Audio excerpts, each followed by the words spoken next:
Merci de nous préférer sur Bénin Business 24. Bienvenue aux 12h45. Demain 6 juillet, l'examen national du certificat d'études primaires démarre sur toute l'étendue du territoire national. À quelques heures donc du démarrage, comment les candidats à la quête de ce diplôme se sont préparés? On va le découvrir dans un instant. Ils sont un maillon important dans la promotion des produits de la mode, mais ne sont pas encore estimés à leur juste valeur. Ce sont les mannequins.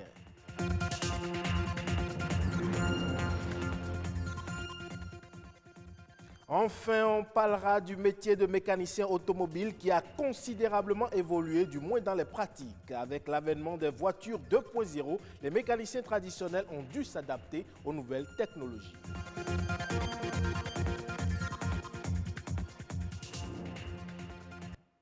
Je le disais donc dans les titres, demain 6 juillet, l'examen national du certificat d'études primaires session de juillet 2020 démarre sur toute l'étendue du territoire national. Les candidats à ce diplôme qui sanctionnent la fin du cycle élémentaire ont profité de la dernière semaine pour réviser et se mettre au pas. Une équipe de la rédaction est descendue dans quelques écoles pour voir comment ces candidats se sont préparés. Suivons plutôt. Je me sens bien. J'ai un petit peu peur, mais ça va. C'est le sentiment qui anime Jean Faustin en cette veille de l'examen du certificat d'études primaires, section juillet 2020. Comme lui, quelques-uns de ses camarades candidats ont aussi peur. J'ai un peu peur, mais je suis prête. Parce que je n'ai jamais fait un examen comme ceci. À quelques jours de l'examen, je ne suis pas content parce que l'examen là, c'est trop proche. Et pourtant, ils sont tous bien préparés pour faire face aux épreuves. Ici, à l'école primaire publique Weiho, groupe A, les apprenants sont en situation de classe. C'est la directrice elle-même qui procède au dernier réajustement avec les apprenants. On a repris le 11. Et on a réajusté ce qu'il faut ajuster. Les SA qui ne sont pas terminés, on les a terminés. Les dossiers qui ne sont pas terminés en mathématiques, on les a terminés. Donc, sans vous mentir, mes enfants sont prêts pour affronter le CEP. On a choisi le RAG parce que... Ici aussi, dans cette école à Fidrosset, les apprenants sont prêts. Sous la direction de leurs enseignants, ils procèdent à des révisions soutenues.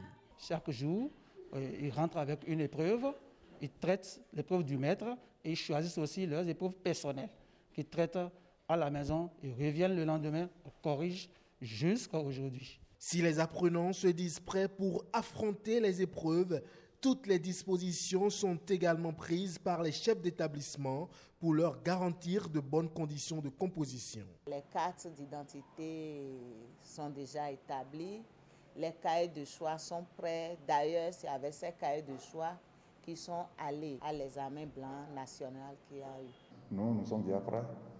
On parle des cahiers de choix, tous les cahiers de choix sont déjà prêts. On a déjà tout revu et tout est déjà top niveau. Les cartes d'identité sont là. Tout est contrôlé. Ici, dans cette école à caractère catholique, la préparation n'est pas qu'académique. On veille également à préparer spirituellement les apprenants. On a commencé depuis le vendredi une neuvaine, dans le cadre toujours de ces préparatifs. Donc ça va finir le vendredi par une messe d'envoi. Donc ils vont venir avec leurs cartables, les effets avec lesquels ils vont travailler là-bas. Et on va les bénir. Le certificat d'études primaires session de juillet 2020 démarre le lundi 6 juillet. Au total, 206 313 candidats répartis dans 746 centres de composition vont plancher sur toute l'étendue du territoire national. Et voilà, BB24 par ma voix souhaite bonne chance à tous les candidats.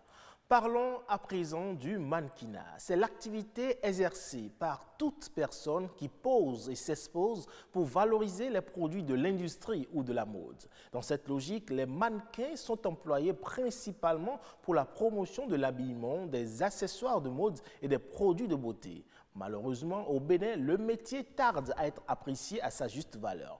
Pourquoi et comment y remédier? Suivons cette interview. Le mannequin n'a pas toujours été un être humain. Le premier mannequin au monde était le cintre. Du cintre, on en est arrivé au mannequin vitrine. Et ensuite, pour donner vie aux produits de l'industrie de la mode, on a pensé à l'humain, ce qui a fait aujourd'hui que nous avons des personnes qui sont mannequins et qui sont appelées à porter ou à utiliser les produits de l'industrie de la mode pour pouvoir mieux les vendre. Les mannequins sont les premiers influenceurs de la mode parce qu'au finish, c'est eux qu'on voit. Le créateur qui a passé des nuits à faire sa collection ne passera peut-être que pour quelques secondes pendant la parade, alors que le mannequin du début jusqu'à la fin, c'est lui qu'on voit. Donc c'est vraiment l'élite, pour ne pas dire les grands influenceurs de la mode, de l'industrie de la mode tout court. Le mannequin a 3 rôles principalement. Le premier rôle, c'est de défiler. Et ce rôle est effectué par les mannequins qu'on appelle les mannequins podium. Lorsque vous êtes une fille, vous devez avoir minimum 1m75.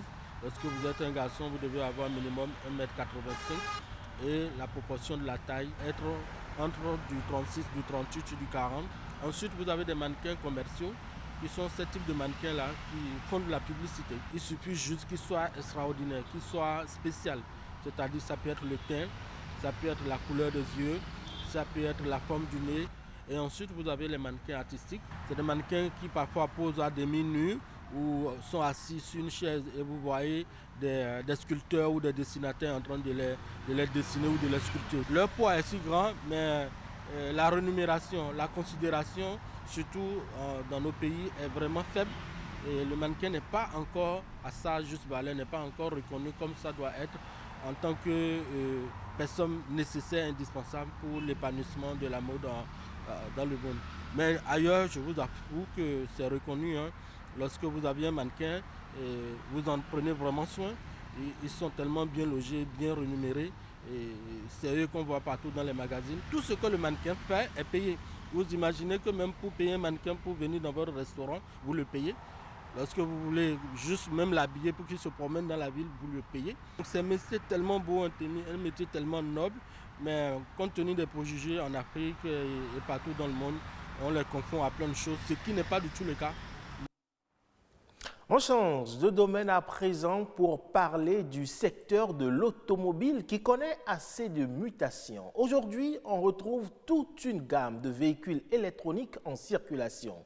Avec cette révolution technologique, le métier de mécanicien automobile évolue, de sorte que seules les connaissances mécaniques ne suffisent plus pour réparer les voitures dites 2.0. Que devient alors le mécanicien automobile à l'ère des voitures électroniques?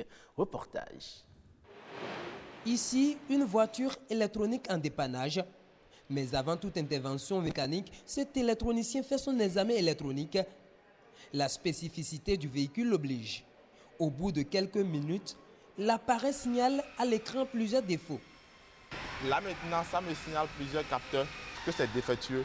Mais ce n'est pas parce que ça signale les capteurs là que je vais me jeter pour changer les capteurs. Ici, c'est la fiche qui est venue sur ça. Mais comme ils n'ont pas trouvé à remplacer, ils ont eu à adapter. Or ça peut envoyer des courts-circuits au niveau du calculateur.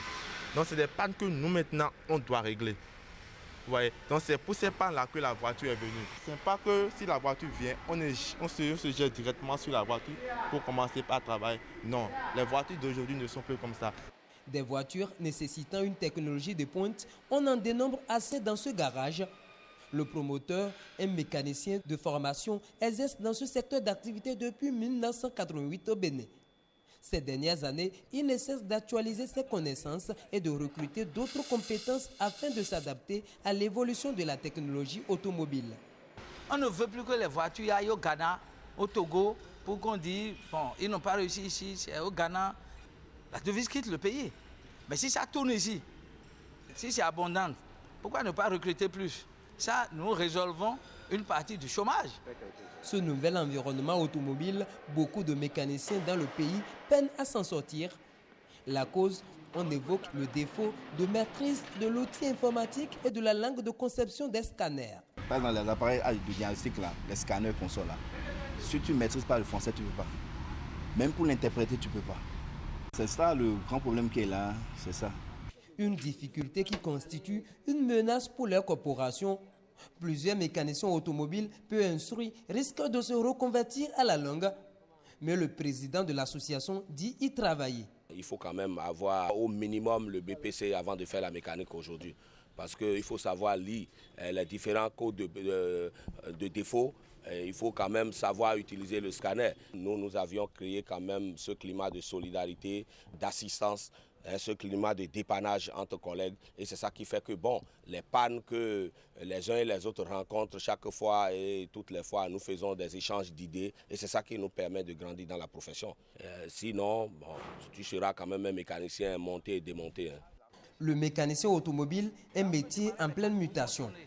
Aujourd'hui, les concessionnaires associent l'électronique à la mécanique pour mettre sur le marché des véhicules dits 2.0. Hors de nos frontières à présent, c'est l'un des endroits mythiques de l'île de Gorée, la place de la liberté et de la dignité, anciennement appelée la place de l'Europe, a fait l'objet d'une délibération du conseil municipal. Le changement de dénomination de ce site s'inscrit dans la mise en cohérence du parcours des visites mémorielles de l'île. Une réponse de Gorée face à la recrudescence des violences contre les Noirs et les Afro-descendants. Suivons le reportage de nos confrères de la RTS. Tel un livre d'histoire qui se découvre au gré des vents de l'océan, Gorée laisse apparaître ses nombreux endroits mythiques. Sur la pointe nord de l'île, juste en face du musée historique, la place de la liberté et de la dignité humaine, ancienne place de l'Europe. Un changement de nom qui sonne comme une réponse face aux actes racistes commis sur les Noirs, où qu'ils soient. Ça a fait un tollé au moment où on parlait de Gorée ayant une place de l'Europe. Et depuis lors, on s'est mis à réfléchir. Ce n'est pas une idée nouvelle, on s'est mis à réfléchir comment pouvoir adapter, bien entendu, même si ce nom devait rester, essayer de faire savoir à l'humanité, à tout le monde entier, que non seulement on parlera de l'Europe, mais on parlera de l'Afrique, de l'Occident et de tous les continents à travers cette place, parce que Gorée aussi est une île qui appartient à toute l'humanité, non seulement pas aux habitants de Gorée, aux Africains, aux Sénégalais, mais à toute l'humanité, parce que l'humanité tout entière a subi ici ce qu'on appelle l'esclavage. Comme à chaque fois sur l'île, la décision a été prise après une large concertation. La décision de renommer cette place, c'est à la suite d'un conseil municipal, après concertation avec les personnes ressources à Gorée, que le maire a bien voulu mettre en place avec une parfaite diligence. Ainsi faisant, Gorée entretient son présent tout en assumant son histoire douloureuse avec le vieux continent. Il ne faut jamais renier l'histoire. Renier l'histoire, c'est renier sa culture. Et vu qu'on est lié à l'Europe, tant bien maintenir ça et aussi maintenir le système, parce que les valeurs aussi de l'Union européenne, c'est l'ouverture. C'est à travers leurs valeurs aussi, on les a rejoints là-dessus, comme eux, ils nous ont rejoints là-dessus, en disant tout à l'heure qu'eux, ils ont reconnu l'esclavage comme crime contre l'humanité. On ne pouvait que nous, à notre niveau, faire ce qu'on devait faire, surtout avec ce qui s'est passé. L'ancienne place de l'Europe, devenue place de la liberté et de la dignité, sera inaugurée dans les prochains jours, occasion de dérouler toute une série d'activités en hommage à George Floyd. Ce qui est prévu, c'est une inauguration à Gorée, avec une participation des jeunes de Gorée, du mouvement des volontaires de Gorée, qui vont faire une prestation sur la plage, une prestation de 8 minutes, les 8 minutes et quelques, qui sont carrément axées avec les 8 minutes d'asphyxie de George Floyd. Et il y aura un petit speech, et tout est en train d'être planifié. À Gorée, tout est vestige, tout est symbole. Aujourd'hui, plus que jamais, l'île Mémoire assume son histoire et fixe l'horizon de son avenir. Et c'est la fin de cette édition. Retrouvez-la sur le site de l'ORTB, www.ortb.bj. Portez-vous bien. À très bientôt.